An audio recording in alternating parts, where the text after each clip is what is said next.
2014. Yeah. DeMarcus Chandler was just 16 and his friend Timothy Smith was 22. Damn. They were charged with 3 counts of kidnapping and 3 counts of robbery Woo. with the May 1st holdup. Police received the call just before 11 p.m. The robbers were still inside. The business was located at 3013 12th Avenue North. The call came from a citizen on a cell phone. According to the arrest warrant, Chandler and Mitchell were robbing a restaurant of $147. Damn. 3 employees inside were held against their will, threatened with violence during the holdup. Officers rushed to the scene and surrounded the restaurant. Chandler and Smith eventually surrendered and were taken into custody. The next incident happened in 2019 when Chandler was just 21 years old. He was charged with 3 counts of kidnapping, attempt murder, domestic violence assault, and certain persons forbidden of possession of pistol warrants. God. Damn.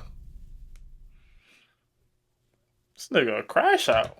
Birmingham police responded to a report of domestic disturbance on a 500 block of Roebuck Drive around 10:30 Monday, August of 2019. Officers found one victim that said Chandler was inside the home armed with a handgun and threatening others in the home. The victim also said Chandler refused to let the others leave and had fired shots inside the home. When they arrived on the scene, they found the older female who managed to escape the house. They were, however, still 3 other relatives being held against their will inside the home. 2 of the hostages were 17. And the other was 11. Police learned shots had been fired inside the home. Thank God no one was hurt. By 12:30 a.m., all of the hostages were out the home. The older woman who initially called the police was the first to escape, and then the second hostage also made a getaway. The suspect allowed the remaining 2 hostages to leave. Police were not able to make contact with Chandler for several hours. A hostage negotiator was brought in, and Chandler surrendered shortly after 2 a.m. Nearby residents had been evacuated during the ordeal. Court records show Chandler was arrested on June 5th on felony charges of domestic violence, strangulation, and suffocation, and receiving stolen property. He was then charged with 6 counts of probation violation in connection with his McDonald's crime in 2014. And the only reason he was released for that incident is because Chandler pled guilty to 3 counts of kidnapping and 3 counts of robbery. He was sentenced to 20 years in prison with 5 years to serve. He was released from the state prison at the end of his sentence on April 23rd. But at that point, he just crashed out. He was set to go to court that Wednesday for his probation violation. See, when he was let out on June for that probation violation, he was held with no bond, but then the judge let him go home on ankle monitoring with curfew hours 7 to 7 so he could find a job. But on August 1st, they had a warrant for his arrest, stating he had violated his probation. So he just went on and did the 2. But just 1 year after he was incarcerated, according to his new trial, he got his girlfriend killed because he felt like, quote, she played him. This incident took place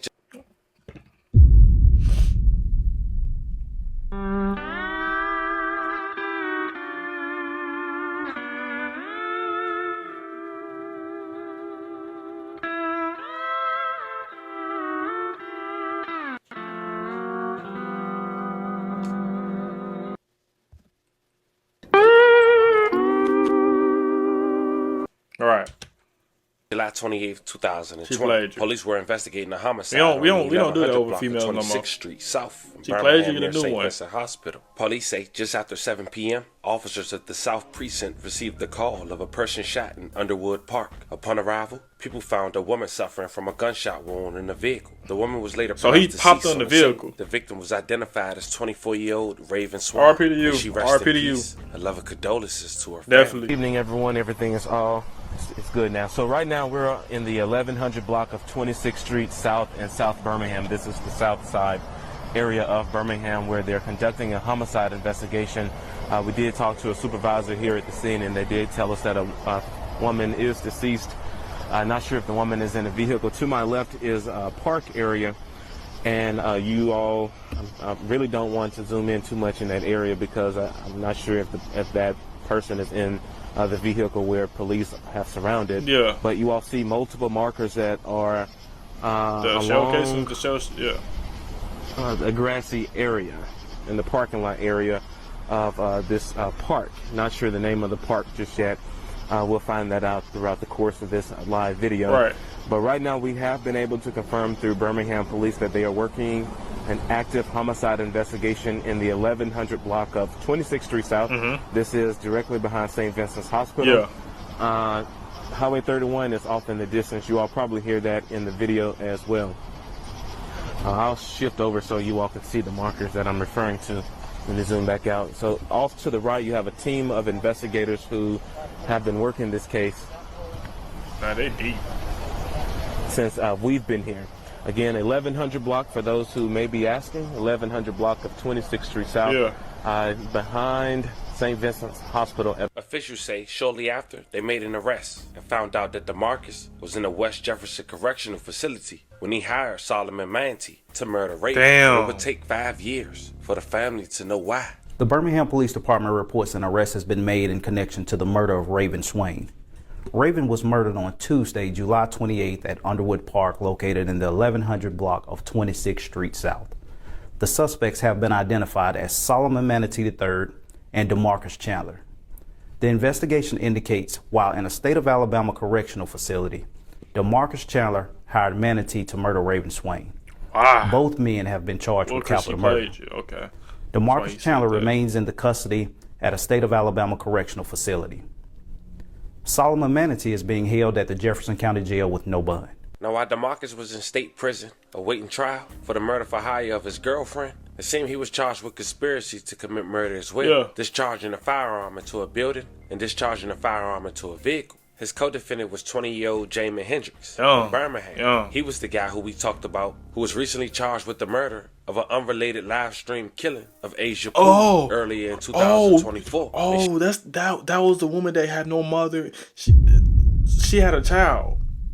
That child have no mother, and the father got shot before that situation. She rests in peace. A love and condolences to her family. Rest you in want peace to check to that her. video out? I'll leave the link in the bio. In 2024, just 6 months before DeMarcus was set to go to trial, new charges against DeMarcus and Hendricks were made public. DeMarcus was accused of plotting with Hendricks to kill a man whose identity wasn't released to court records. It was noted that he was a CO for the Jefferson County Jail. He was the intended target, but he wasn't injured. The gunfire happened at 2 a.m. on August 20th, 2024 at a home in eastern Birmingham. Charging documents state shots were fired into a residence and an SUV. It took place in the early morning of that Tuesday. The same day, Iamqual would be later killed that night. So just to slow things down, the perpetrator shot up a CO home, and then later that night, he killed Iamqual on Facebook Live. Now, DeMarcus is not charged in Poole's slaying, and authorities say the murder and attempt murder were unrelated, with the commonality being that Hendricks is charged in both. Just so we clear, Hendricks is one of 5 people charged in Asia's demise, who remain held without bond in the Jefferson County Jail. But after going to trial in April of 2025, the details on why DeMarcus had wanted to kill Raven will come during his trial. During this 8-day trial, it was confirmed that DeMarcus agreed to pay Solomon $8,000 to take the life of Raven, though he never got the money. Now, more detail. I was just gonna say, damn, they got it like that in jail? They got motion in jail like that? Well, he said that he ain't got the money. Details on how exactly Raven lost her life was also presented. She was found unresponsive in her Honda, which apparently had rolled into a ditch after she had been shot. She was slumped over in the driver's seat, leaning towards the passenger seat. Her window was rolled down. She had been shot under her left arm, with bullets penetrating her heart and lung. As mentioned, Raven was pronounced deceased on the scene. Now, a break in the case came when detectives recovered Raven's cell phone from her vehicle after her demise. The Alabama Departments of Corrections, at the request of police, searched DeMarcus' cell and recovered the contraband cell phone there as well. Now, after obtaining search warrants for the cell phones and examining them, a detective testified they found multiple phone calls in the minutes before and after Raven's demise to one number that later determined to be the cell phone used by DeMarcus. Technology also placed the phone to have been in the area of Underwood Park at the time of Raven's demise. Police also had testified that DeMarcus and Solomon had swapped a flurry of messages via text and Facebook before and after the shoot. 3 people told detectives that DeMarcus had reached out to them from St. Clair Correctional Facility via Facebook or text at the moments after Raven was killed. In one of the messages he wrote, quote, "Your sister has been shot. You need to go find her in the park by Southtown," end quote. Moments later, DeMarcus had went to Facebook and quoted, "God forgives and I don't." And later in this trial, we was able to understand what DeMarcus was talking about. Apparently, Raven was doing drug deals allegedly for DeMarcus while he was incarcerated. With his attorney quoting, "You also hear that Raven was making some bad decisions. She made some risky decisions. she was engaged in a drug deal, end quote. Right. The attorney also noted that their relationship turned physical in 2019, as we mentioned, which was the reason he held up her family inside her home after choking her out. Now, according to the prosecutor, on July 28, 2020, DeMarcus texted Raven, telling her he needed to get the dope, and he ultimately directed her to meet someone at the park. At the same time, authorities said DeMarcus was texting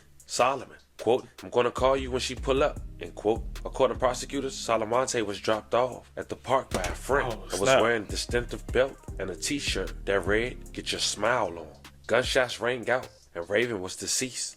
Monte's final text to DeMarcus, quote, "We need the money. The work is done," end quote. The lead detective in the case testified in a preliminary hearing that DeMarcus told another person, quote, "She got what she would deserve," end quote. Minutes after Raven was killed, the state told the jurors that DeMarcus contacted Raven's mother, brother, and her two best friends. That's crazy. "I can't make this up, fam," he quoted. "Are you looking for Raven?" end quote. When police arrived on the scene, they quickly developed Chandler as a suspect, knowing he reached out via cell phone to Raven's family and friends almost immediately after the shooting. A lieutenant at his prison was asked to go to Chandler's cell and look for the phone. Quote, "As he entered his cell, the state say this defendant is putting the cell phone in a pipe in an attempt to conceal the contraband that he had. The cell phone had used to orchestrate Raven's murder." The lieutenant continued to work at the prison where Chandler's was housed. Right. In August of 2024, the officer heard Chandler and other inmates made remarks about him, such as, quote, "Why do we keep the lights on at your home?" and quote, "You got 2 pickups in your delivery," end quote. Basically, letting the lieutenant know he know where he stay at. The lieutenant, also a dog breeder, received a phone call from a woman inquiring about buying a dog. Right. Suspicious. The lieutenant told her if she wanted to buy it, they would need to meet up at Birmingham Police Department. He never heard another word from that female buyer. The lieutenant later heard inmates, quote, "Why do you want to meet up at the Birmingham Police Department about that dog?" Right. end quote. Eventually, DeMarcus was sentenced to death, going to be put to sleep. The date has not been released, but after all you just heard, fam. He got the death penalty. He gonna put to sleep. This sound like a movie. This man didn't care about living. It's more developed as far as Solomon. I keep you guys updated, and rest assured, I requested this interrogation. Let me know how you guys feel about this one. This was the story of an Alabama man who got his girlfriend killed inside the jail and called her family minutes later to confess in doing it. Talk to me in the comments. Hey man, you know this dude was crashing out since he was out the womb. They said this man was catching all kind of charges, holding people at gunpoint. You know what I'm saying? All kind of criminal charges. This man probably caught every charge you can name in the book, bro. Now they got this man on death penalty because he was texting through the phone. This nigga got probation and all that too. He was texting through the phone with the partner and God told him to get the job done and didn't give him the money. Now he finna be in there for a murder charge, and the dude right here finna got a death penalty. Finna be put to sleep. It's a wild, wild world, man. RP to that lady, though.